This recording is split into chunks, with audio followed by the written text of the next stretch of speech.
Welcome to this Mastering the Machine webinar for the Automation Academy for May 28th, 2021. Our guests today were a class from Automation NTH. These are interns learning advanced PLC simulation.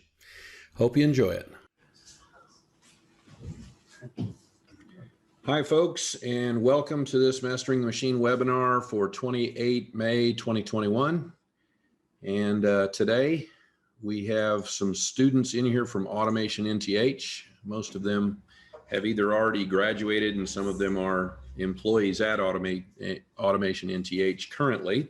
And I'm in the room with them here and they're just participating in the webinar as need be. So you may hear some of them talking in the background, things like that. So far, nobody has joined the webinar. This is kind of a first here. But as people join, I kind of will see them join and that sort of thing. So this is the normal little splash screen I usually put up here. And I explain a little bit about where this came from. I have a website called the Automation Academy. And part of having a website like that is that they advise people who have membership sites to hold live events occasionally. And so I just decided when I first created that website to do this every 2 weeks. And originally when I did some simulations and things like that on my own, and then started having guests. And every webinar except for my open house about a month ago or so, I've had a guest. The last guest was TatSoft. We had a good participation. Some of the owners of the company came in and talked about their products. This one is, as I mentioned, a PLC class.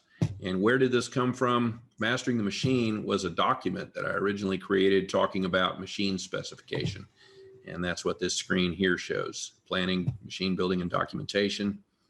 A lot of the people on this website, originally I put a lot of PLC videos on here, but a lot of the people who joined the website later came back to me and said, you know, we didn't really join this so much for the PLC classes, but we really want to get more on systems integration. So that is where this is kind of migrated to. And I've created this Mastering the Machine series as support of that. So we talk about systems integration topics. When I created this course, I didn't really know how to organize things. So I didn't know how I'm going to address PLCs or machine startup or that sort of thing. So I decided to create a single course with all this material in it, and that's what this is. So far, there's only one module. We had a guest, Doug Allward, and Doug talked about the specifications of machinery, and that was the first episode. And so far, we're only into the first episode of that series. So this webinar is about PLC programming, and that's kind of what I'm showing here. So a standard AB PLC class, I don't know if you can see my screen here, my face, right? I should be in a little box up in the corner, but the book for the automation training classes looks like this, right? So it's a little spiral bound book here. And on day one in that class, we cover typical things like PLC hardware, the PLC platform, software, communications, data configuration, and download to the PLC. So you usually spend about your first 8 hours in a PLC class doing that sort of thing. You don't even really get into programming, right? So PLC classes are usually what would be called instruction-based classes. So what you're really learning, you're not learning to program. You would be learning the instruction set for a specific platform. So if I had an RSLogix 500 class, you would come in and learn the organization of the files for RSLogix 500 and the Allen Bradley MicroLogix and Slick platforms, right? That's what you would typically be there for. And most of the people that take those classes are maintenance people. They're not really there to learn to program. They're there to learn to troubleshoot machinery. But in order to do that, you don't have the machinery itself. So all you have is, and I'm going to go ahead and point this little camera down at the trainers, you have trainers that look like, well, there's one. So I've got one up there on the shelf here, and you can see a couple trainers. And what they've got is they've got push buttons and maybe an HMI, depends on what you're learning. But that's all you have to work with. You don't have a full machine, right? It's hard to ship machinery around the country. So instead we ship little suitcases and laptops, and that's what automation training does. And I've mentioned before, that's what I got involved with about 8 years ago, teaching these classes around the country. And the classes consist of these things. So day one, you're not even into really programming. You may download something, but you haven't really learned to write any code yet.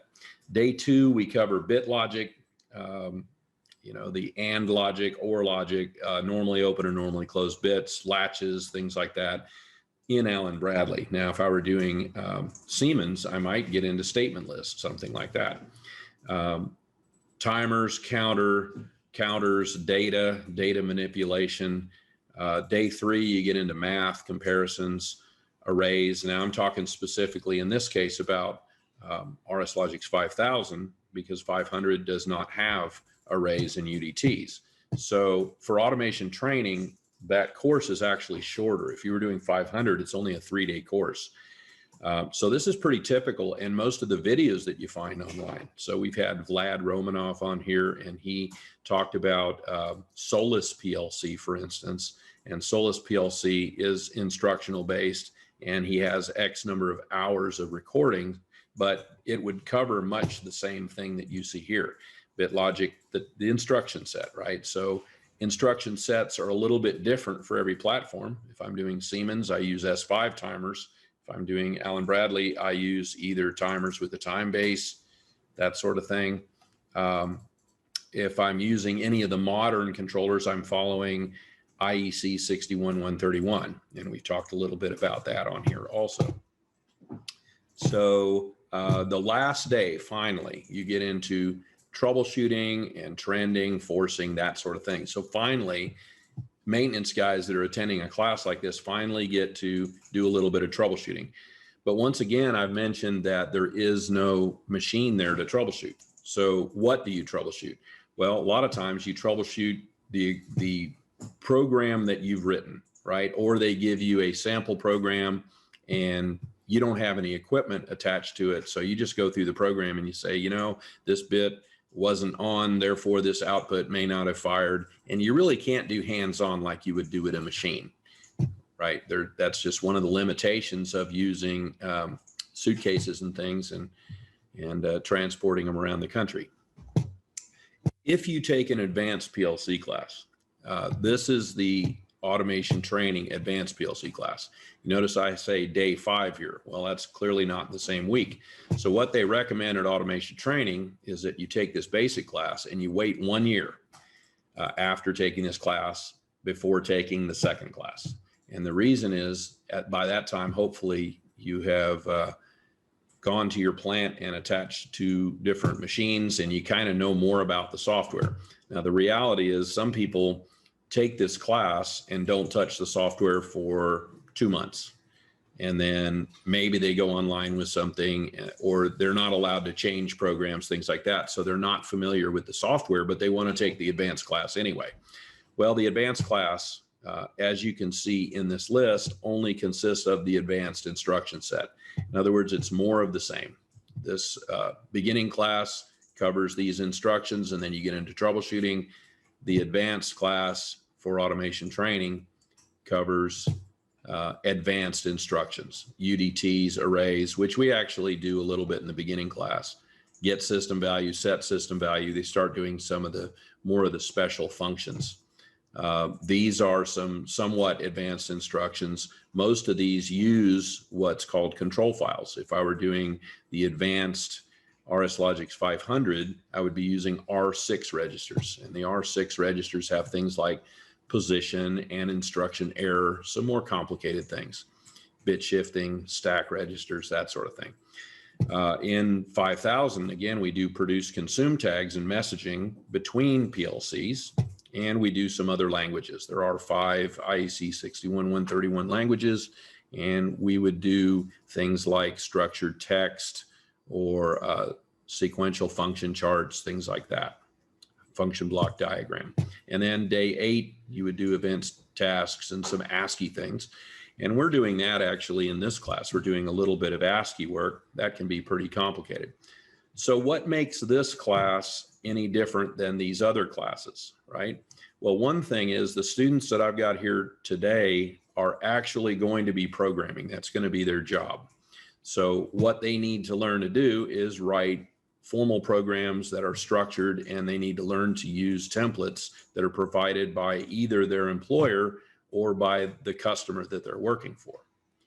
So the slide that I'm showing here shows previous Automation NTH class, and this is in my old facility. And those of you who've been on this webinar before know that my old facility was destroyed by a tornado, and I'm now in a different building, and it's a little different format, right? I can't handle 8 people in here anymore. And what we used to do, this was in June 2019, and you see these 2 students in the back, right? These 2 students went through using this mini factory. They were employees, and they had already been through this intern type class and some of the videos that I provide for Automation NTH, and they were ready to work on this little mini factory. And they were actually the second group of students to ever do that. The first one was a guy named Sam. Sam did this factory all by himself, and he got through indexing parts and things like that. What this mini factory did is it dropped different colored balls into these boxes. You index the boxes down this conveyor. This pick and place down at the end would pick the box up, set it on a dial table. The dial would rotate. You would inspect the box and make sure that the correct balls were in the box, right? So you're doing part tracking at that point. And then another pick and place would pick the box up, set it on this back conveyor, send it either left or right. So Sam was the first one to do that. And he got probably most of the things moving. But obviously, when you're dealing with real equipment, you have things like flow controls, you have air cylinders and real equipment. So just getting this pick and place to operate correctly and this indexing conveyor to operate correctly was quite a task. You had to use a multimeter possibly to see why inputs aren't coming on or whatever, adjust your flow controls, adjust the sensors that are under this conveyor and make it work. So this was a pretty good class. I remember this also as being the first simulation class that we ran. So these interns that are shown here actually did some machine simulation like I'm going to be talking about today. So today we are running the 3rd machine simulation class, and that subject is different every time we do this class. The subject today is actually a student that I have from the Automation Academy site, and he has a real application. We haven't really worked on the application much yet, but it looks like this. So what he has is he has a robot, and he has a conveyor, and he has these little fillers. And I have pictures of the fillers and things, and I have shown the students the pictures of the fillers and a picture of the robot. It is a red robot, kind of like this. And we kind of made up our own application because we don't know what this particular student is going to be doing, except that he does have 3 fillers and he needs to fill containers, and then the robot that he already owns is probably going to palletize the containers. And we've kind of seen some video of it picking up the containers and things like that. So that's what we're simulating here today. That's the simulation topic. So you can see here, this has something in common with the original machine application that I had here, right? It's still an indexing conveyor, and we have to track parts. And so that's kind of partly what makes this an advanced class, is we still only have the trainers with the push buttons and pilot lights and things like that. So how do you program something like this when you don't even have enough IO on the trainers to actually program it? And that's why we're running a simulation class. We want to write a real program and we want to simulate it, but we don't have real IO to simulate it with.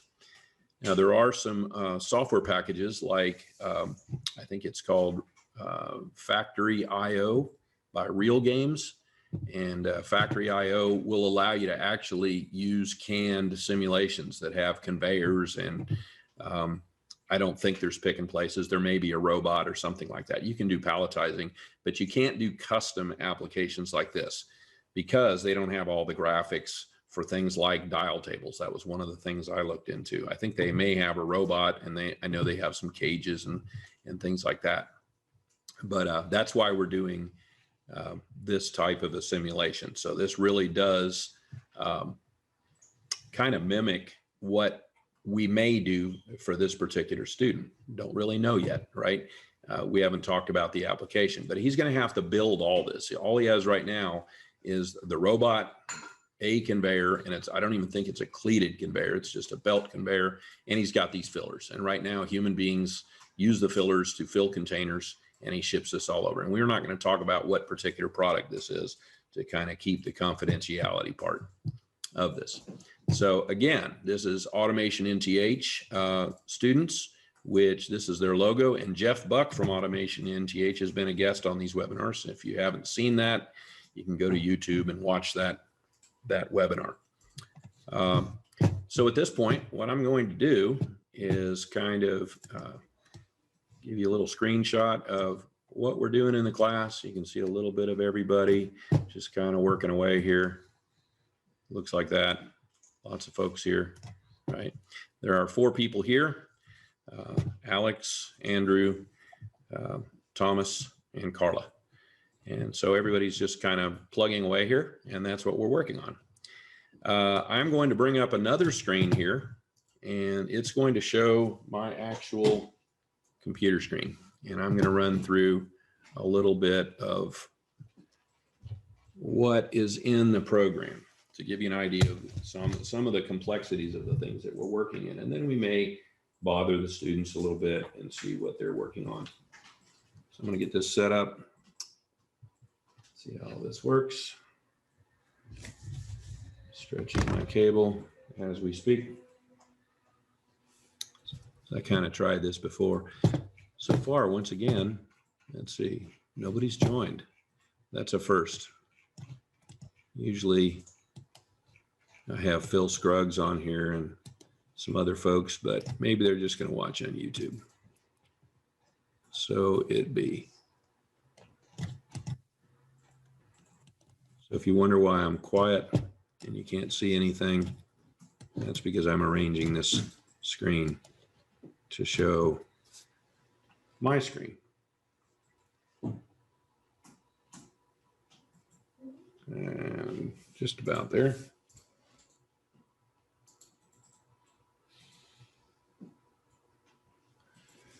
Okay.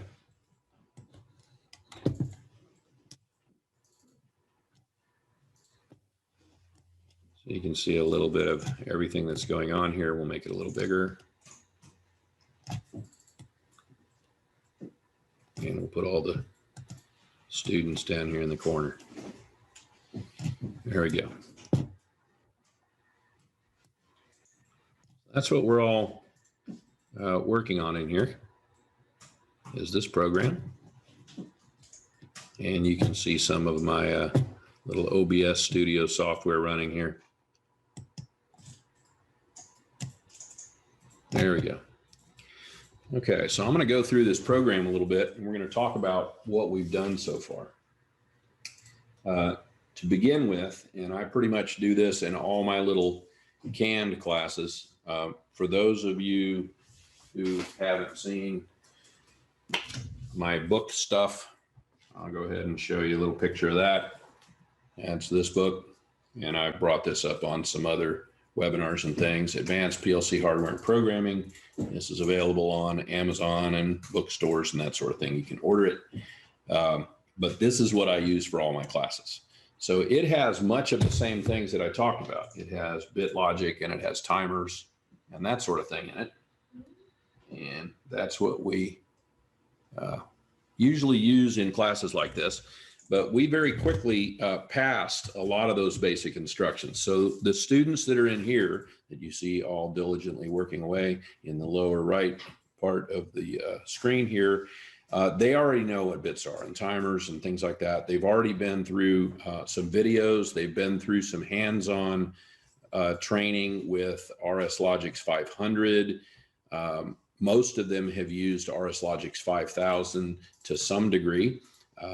I think everybody here, you guys can verify this. Did you take classes at your college, all for PLCs, right? So everybody's been through a college PLC class in addition to Automation NTH internal PLC classes. So they already had a lot of experience when they got here.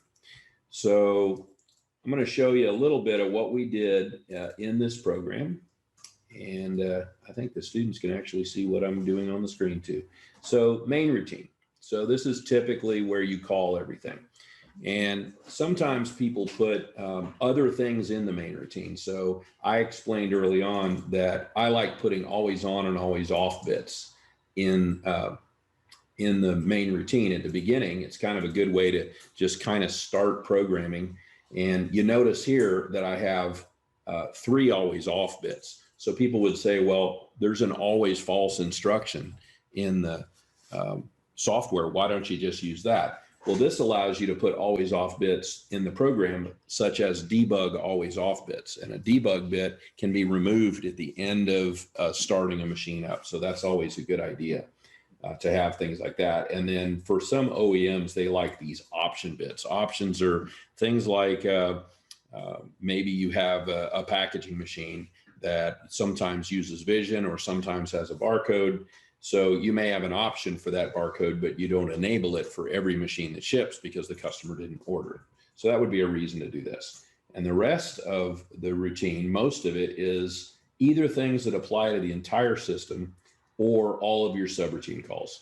Now we got a lot of subroutines here. And this was all done this week. So we created all these subroutines, and there is logic in, I would say, most of them at this point. We're on the last day of the class.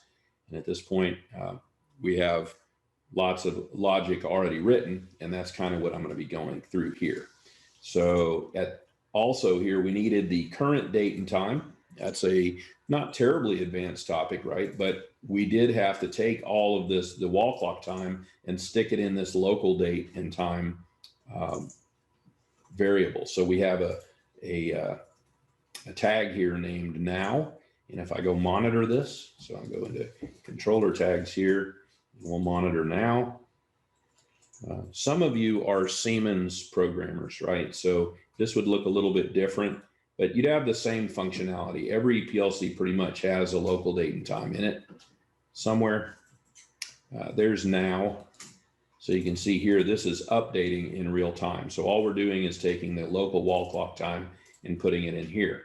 Why? Because we need a timestamp for tracking some of our parts. We want to see when things happened. We're using these little fillers that I showed you before, and when we fill, we're going to put a timestamp on the filler. I think most people here are probably working on those fillers as we speak. That's what you see them typing away on. And then everything else in this routine, right, is just calling things. So the first thing we always do in a class like this, where we're doing a real system, and I've done this on some of my other simulation videos, is we do auto and manual mode, right? So if you're ever wondering how to start a program, this is a great way to start a program. It's a good idea to organize all this into separate routines, obviously, but in this case, we have a system routine and we have auto mode and manual mode. There's not much simpler logic than that, right? Push one button, latches auto, push the other button, it latches manual and unlatches auto. Then we have cycle start, and I've explained some of this before. We need a timed cycle start, often with a horn, to warn people that we're starting this machine up. And I've kind of gone over this logic before in the Automation Academy. A lot of this has been on recordings, and it's even on some of my YouTube videos. And maybe some other people's YouTube videos, but so far I haven't seen this.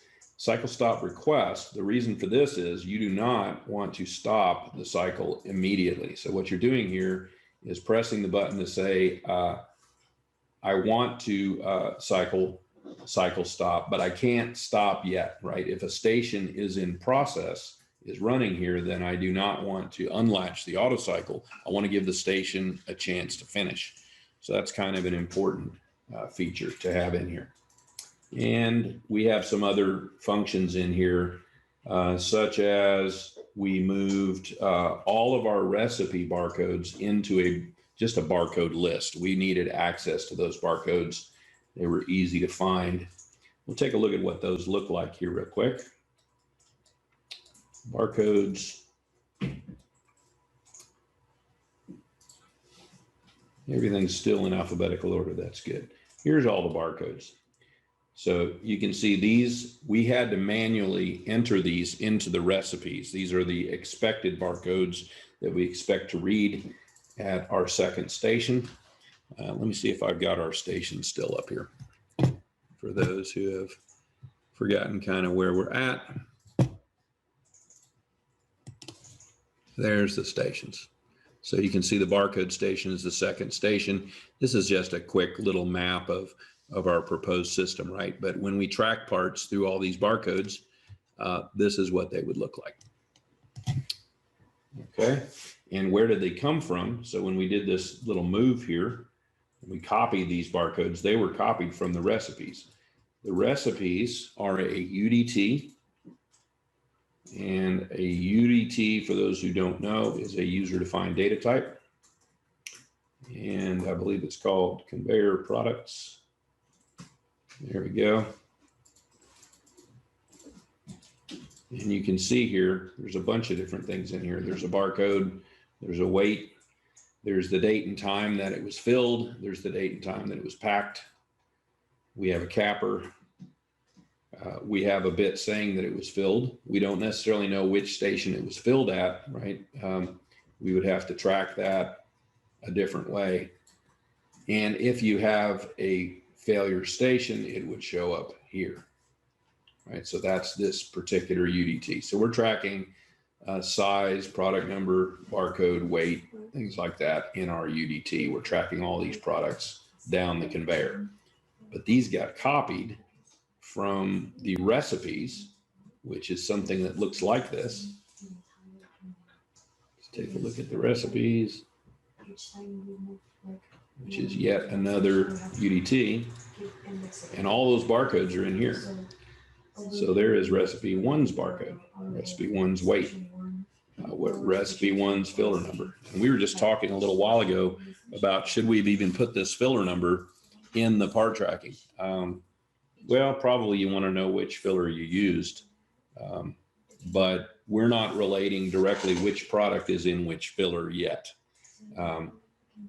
In the part record here, you're going to have a record of which filler was used and which product was used, but we don't have anything. For instance, if you were dumping material into a filler, you would probably read the barcode on that product and make sure which lot number it came from. And that's more of a SCADA function.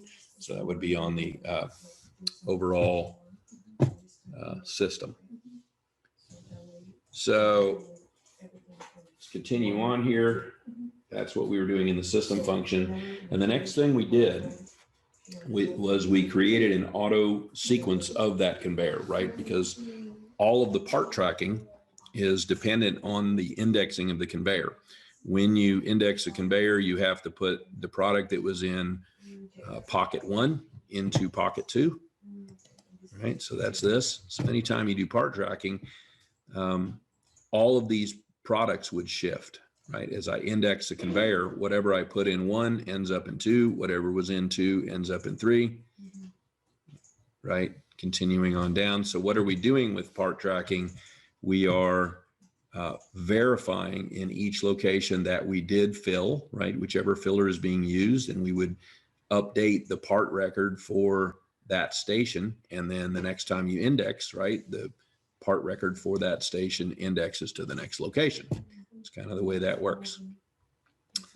Here is the capper. After you put product in the container, then you put a cap on it, and then we weigh it here. And then if the weight is off, or if the barcode was incorrect, or if for some reason you didn't fill, right, then you would reject your containers here. And we have a lot of photo eyes and things that aren't shown here. What I did is I gave every student a picture like this, a printout of it. And then what they did is they drew their sensors on where they needed them. And then they mapped their sensors into the program. And I'm going to take a quick look at the program again and go look at the inputs routine. And that's where some of this stuff was mapped. So input routines, this is kind of what they look like. And what these do is things like these proximity switches. This is called back checking. So if the extend prox is on and the retract prox is not on, then the reject status would be true. Then that sensor is made. You can see this one here. The retract prox is made right now. And so what we do, these are not real inputs. They're simulated inputs. So if I go to my trainer, all I see is real inputs, but I only have one input card. In this application, I think we have so far a whole bunch of inputs, maybe up to 30 some inputs. So if I go to my controller tags, I'll see these aliased tags here. Take a quick look. And you see all these aliases. So this is where we had to map simulated inputs into the system. So that's part of the whole point of simulation. So you might ask the question, why are we simulating in the first place, right? Well, we don't have real equipment. That's the reason that we're simulating. We're writing simulations. And if you want to write a real program, you either better have the real equipment or you better have an HMI already programmed with all this stuff. But how do you make the sensors react, right, for your program and test whether things work?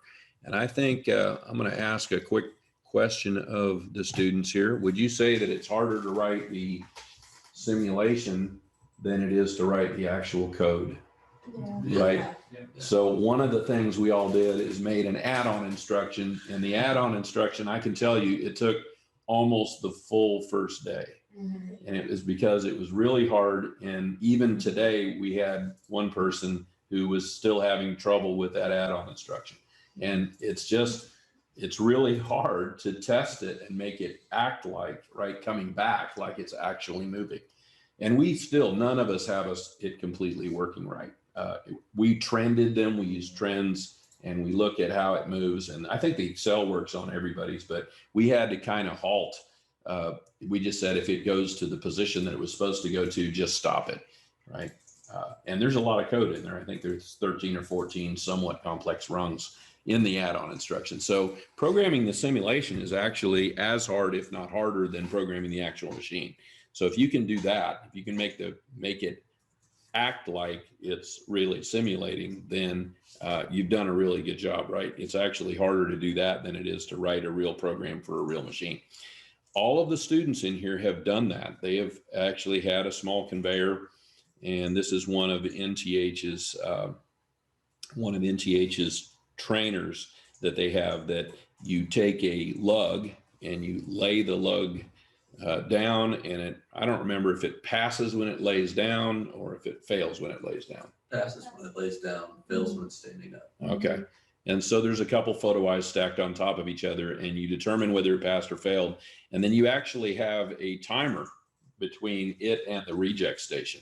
Now, in real life, you would have a sensor right at the pusher, and you would just probably stop the conveyor. Probably you're not going to kick it off while it's moving, right? So in reality, it would be easier to program the demo than what they have to do, right? Because the next thing that happens is the VP of engineering comes in, and he tries to trick the machine, right? And he tries to get past or failed parts to pass the reject, right? So if you don't have things timed right, or if you put one part right behind another, you can cause all kinds of problems, right? Or if you remove the part in between the photo eyes and where the reject is, that's always a good one. One of the students here coined the term birdie took part, which I thought was kind of cute. You know, the birdie flew in and took the part off of the conveyor, and so somehow it disappeared. What do you do when that happens, right? you put the part in the load area and it passed the photo eye, but then it disappeared before it got to the next photo eye. So that's a tough one. But in any case, so back to this. These are a lot of the tags that we created. As you can see here, I'm going to scroll down through them. There's quite a few. And this was all done. Everybody pretty much has roughly the same kind of code in here. Everybody's close to the same point. They're working on stuff right now, adding fillers and things, but you can see there's quite a few tags. So the indexer, the simulator we were talking about here, there's the simulation routine. And what we did is created an add-on instruction that was a simulated indexer. And it looked like this. So you can see here, this is all grayed out, and that's because with Alan Bradley, you cannot edit this online. You have to go offline, change it, and so you can't even monitor it and test it while it's running here. But this is the logic just for the simulator. So when we send an index instruction, then it says it's moving. If the actual speed is less than the speed set point, then it's accelerating.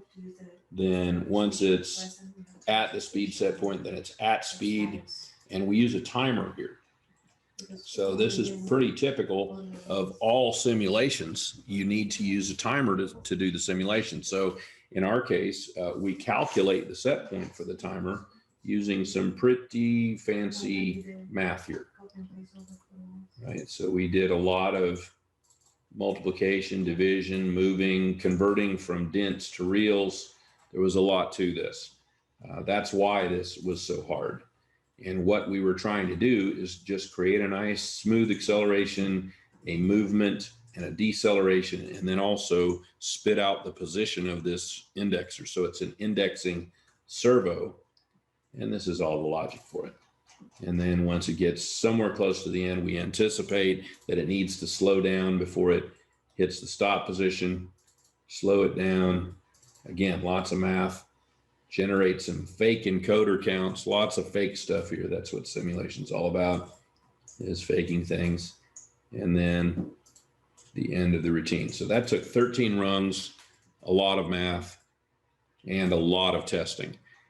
Now, if this was Siemens, this is again where I think Siemens has one advantage, even on the older software, is I could have used a function block for this. I could have changed it in real time, and I could have monitored it and watched it run. Here, in retrospect, I told the students here that you probably would have wanted to just put this in a regular subroutine, make it work 100% correctly before you go build an AOI for it, right? AOIs are complicate things sometimes unnecessarily, but the idea behind an AOI is that if I create one, I can export it and I can use it across all of my projects. So that's why we would do that sort of thing. So as you can see, it's grayed out, so we can't edit it.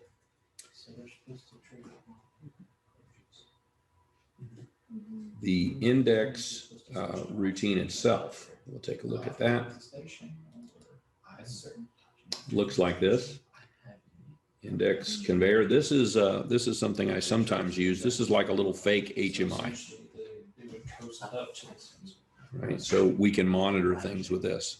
That's why this no op is here. It's a no operation, right? So you can look at the conveyor position. You can look at the actual position, commanded position, speed set point. You can change things here. Acceleration, deceleration. So you can just monitor things. And then we actually run a sequence. For those of you who have read some of my write-ups on sequences, this is what's called a word sequence. We go through 0, right, 10, 20, 30. And then we do part shifting for the part record. My timer for my photo eye is done. The timer is still. We have to reset the counter, and normally this would have been done inside of the drive itself, but we went ahead and did that manually here. We needed to do that for the simulation. So that is the auto sequence, and there's that command. I did these photo eyes different than the photo eye one. We also made an outputs You're not routine. gonna put a part there. This is another You standard simulate it that way, but it's structure, also- and students everywhere need to learn this because this is pretty much the way things are done in industry. So I'll show you. Usually this would be auto mode, not auto cycle, but in this case, the index trigger only happens in auto cycle, and we need to disable it because it's combined with the manual mode here. You can use a HMI push button to activate this index trigger, and then it runs a sequence, and it runs it in both manual mode and in auto mode. Yeah, that's a good idea. And that's why we have this simulated output, which then goes to the simulation routine. Yeah. Right? Simulation routine, and then feeds back from the simulation routine back into the main system. And as you can see, here's some more fancy code in the simulation routine. And this has more to do with our weighing systems and our barcodes and things like that. So when we decide to weigh the product, we actually use a random number generator, 0 to 100%. And quite a bit of math here was also making sure that that weight was whatever the recipe weight said it was supposed to be. And then we calculated a fail percentage, and that's what you see here. And we had to generate a fake weight basically to put in our part record that was outside of whatever our range should be. So we have an upper limit and a lower limit based on the recipe set point. And then we calculate that.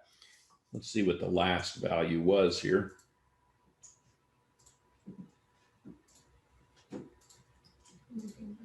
So we calculated this random number. You can see I got a 98, which is actually a very good roll of the random number generator. If it would have been less than 15, then that would have been considered a failure. We would have generated a failing weight.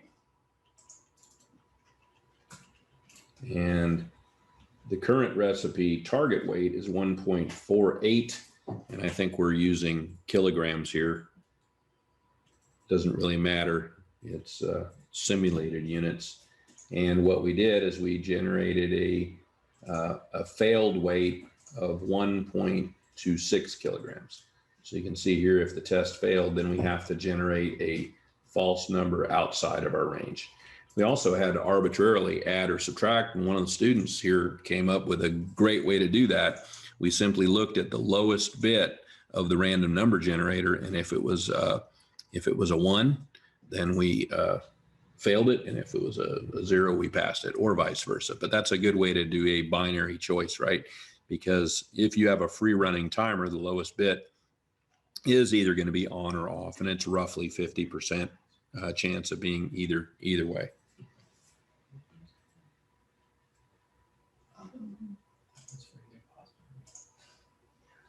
Okay, other simulated things here. Here is a photo eye that you can manually set the photo eye in place. And so this was called sim place part, and you have to manually stick that part in there. And then the goal of this simulation is when you put the part in there, the conveyor will index automatically. When it indexes, you will automatically read the barcode. You will automatically fill a container if it's in position, right? You have to track that part through there to make sure that it's there. And we had to create code for all that. I would estimate at this point in the project, we probably have between 200 and 300 lines of code throughout everything. Lots of timers, simulations, lots of math, and that sort of thing. So where the students go from here is after they've been hired, they'll probably work around the facility, right? Automation NTH's facility for a while. And then eventually, right, they'll go to places like other machine builders. There's Alpha Integration is a local machine builder here, or JR Automation, and they may work under the supervision of somebody else doing a little bit of programming and design. And after they've been there for a while, eventually they get released into the wild and get to go do stuff on their own, right? And at that point, hopefully they've had experience with hundreds of machines. That would be the goal, right? And they've seen how things work, and they've programmed things, And after you've been doing that for a bunch of years, you're eventually allowed to do that on your own. And instead of simulated programs, you're running real stuff with real sensors and that sort of thing. Let's see, do we have anybody online? I don't see anybody. So we're going to go ahead and see what everybody's doing here in the class itself. Any comments, questions? What are you guys all working on? The fillers mostly? Yes. Yeah. Okay. Yeah. Getting the permissive set up for the fill. Right. So important, right? Permissive, you do not want to dump material directly onto the conveyor. That breaks things, right? Yes. So we're making sure that we have a product there. And of course, that's a simulated location, but we do have a fake photo eye at those stations. So we do trigger the photo eye. Have you guys done that yet? Have you made the photo eye work? Yes. I did it the same way we did it for photo I1. Okay. Well, that was manually setting it in place. We did for photo I1. We manually toggle it on, but you don't want to manually toggle it on. You want to say photo I3 is on if the conveyor indexes a part into that location. So we use the station 3 part present. That's a way to do it, but if you were really simulating this, you would want to actually make it arrive before it got to that part present. So I've got station 4 present, so it's before filler 2. If the actual position of the indexer is greater than 75,000. That's how mine is. So it triggers a little bit early, and then as soon as it does that, it latches the photo eye on and then unlatches when you index it next. Yeah, exactly. That's the closest that you can get to really simulating it. Now, I wouldn't be all that picky by saying, okay, yeah, part present in station, but the reality is it would only get there when you were done with your index. And in the real world, yeah, the part would block the photo eye a little bit early and that sort of thing, but you're not really checking it till it gets there. So I'm not too picky about that, but don't do it manually, because then you'd have to go in there and toggle them all. Yeah. That would be tough. So yeah, this stuff's hard. That's what Andrew here was talking about. He said that you had to look at the part before the station. So you're looking at the previous part, and then as it arrives, when the position is greater than X, then you latch the photo eye on. And hopefully it doesn't latch off until you start indexing to the next station. That's what you would unlatch it after the index was to a certain position, right? So say out of 300 millimeters, which is I think what we're indexing now, something like that, and when it's at 100 millimeters, it leaves that photo eye. That's one way to look at it. So a lot of tricky stuff here. How important is it that your simulation is super accurate? Well, again, I have never had to simulate a machine other than, and this might be good advice for you guys. You're probably going to be programming the PLC and the HMI on most projects. So the thing you want to be able to do is actually have a real PLC and a real HMI connected up. You may not have real IO, but at the very least, you can toggle your indicators on and off to make sure that your tags on the HMI are tied to the real tags in the PLC. That's where, if that's not right, you'll get out there to a powered up machine, you'll download everything, and none of your indicators work because they aren't pinned to the right things, right? So that's one of the things you would do on a real machine. But would you write a simulation like this for a real machine? No. Maybe if there was a complicated part of that machine that you just had no idea if it was going to work, and it was a month till power up, right? So it could be handy for that. But so in this webinar, I asked the question, I think in the beginning, why are we using simulation in the first place? Well, one is you can teach people complicated stuff in it. And two is we don't have any real machinery, and we don't have Factory IO, which is the company that makes the cool little simulating applications. Even if we did have Factory IO, we don't have barcode readers. We don't have indexers. We can't do part tracking with their software, I don't think. So those of you who watch this video, you can leave a comment, and if you have experience with Factory IO, tell me what they have. What I've seen of what they have, it looked like mostly material handling. So they had conveyors, they had, I think, some guard switches and things like that. But I didn't really see much else. Any other questions or comments about what we're doing here? Everybody's online, working on their stuff. Has anybody gotten their filler to work or index or anything, or manually fill? Not yet. Not yet?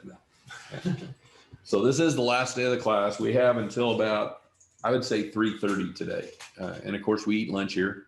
So by the time we're done, we will have another 1, 2, 3, 3.5 more hours. There's a part in the preview station and it's in. And then what the students will be doing is they will be taking each other's programs and testing them. Matches the photo eye. Yeah. So that's going to be kind of the way this class proceeds. So that it could, there's Is triggers before. they will, they will go critique each other's. They'll actually all shift position and move from their station to somebody else's station and grade their work. Because the part doesn't get moved from station 4 into station 5 until the end of the conveyor index. Yeah, it's not like it's doing this and dropping straight down. It's gonna move across, right? So your sensor's gonna hit and you're gonna end up in the middle. So it's all you're simulating there. Just that Okay. it sits here, it's triggered the whole time. And then after that timer, that's when it's settled. That's why you don't start the fill sequence until the indexer's done, until it's not moving anymore. Yeah. So it has to be not indexing, the part has to be in the station, and it has to be So you supposed to selected build the- at the, yeah, so you selected the right filler. yeah. The photo eye, I have, it's probably redundant that I don't need it, but I have that the photo eye is seen, the status is seen, so it's gone through that timer, that this photo eye is seen, that it's obviously equal to 0, so it's not in the middle of the sequence or whatever, and that the indexer isn't moving. I wouldn't actually use the timer so much. I would use in other words, you're simulating the photo eye. Use the photo eye, but also not indexing, which in reality, we didn't need to look at the photo eye early at all. We certainly weren't going to fill. Yeah. But you would normally not look at anything like for part tracking. You just say, is there a bottle there? Right. There's a fault that says if the part tracking says there's something there, but the photo eye doesn't see something there, of course you don't fill and you immediately fault. And you say, what happened to my part? Yeah. Right. So that would be a completely unrelated thing that you would then have to justify it and either probably press a button to delete the part from the part record. And if you were in validated software, this is where I've seen them shut down for hours because there was supposed to be something in here. And if somebody put it in their pocket and it's diabetes medicine, right? And then they put it in somewhere else, you need to find that thing. They won't let you out of the room. Wow. Yeah. One time I was at Eli Lilly and we found a piece of what we thought was glass about this big on the floor. These vials are glass. So we were looking for broken vials. We went through the whole machine. We started digging through and looking for broken vials of stuff. It turned out it was a clear plastic part of a pen cap. And it had fallen out of somebody's shirt and somebody had stepped on it. So it was not glass at all. It was just a clear, busted plastic pen cap. But nobody was leaving until you found the broken material or whatever in somebody's, in somebody's pocket or whatever. So kind of a neat thing. Yep, we're all sitting here with our phones on and everything else. We haven't had the main phone ring, which usually rings somewhere in the middle of class, and I've had it ring in the middle of these webinars too. But at this point, I think I am going to wrap the webinar up. For those of you who are watching this on YouTube, this is the first of, I want to say, 16 or more webinars where no one has shown up. I never know whether that's because people can't log in or because maybe people aren't interested in live PLC classes, but so be it. At this point, I am going to kind of end this. go back to our Filling station working then? our little I haven't screen tried here. it yet. The next webinar is on June 11th, 2021, and I don't know what the topic will be, and I'm guessing I will be at American Beverage Depot in Miami again. I usually tell people at this point, please join the Automation Academy if you get a chance. I will fill you in on something. I am the Automation Academy website itself is pretty huge at this point, and it's under my business website, and that was not a good place to put it in the first place. So there is a point at which it needs to have its own domain, and I don't know what that domain will be yet, but the joining of it will no longer be at automationllc.com join. It will be at something else.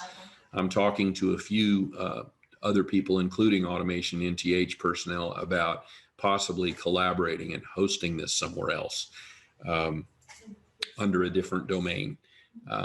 Things like the name Automation Academy are already taken, obviously. That's probably a pretty popular name. But who knows? It may end up being under NTH Academy or something else. And I'll keep you informed on that. Most of you know me from either LinkedIn or my blog, Automation Primer blog, and that sort of thing. So if you don't know me on LinkedIn, again, my name is Frank Lamb, spelled the way it sounds, L-A-M-B. Connect with me on LinkedIn. Send me a note at www.automationllc.com or flam@automationllc.com or anything at automationllc.com, and I will get your email. And thank you for watching this webinar.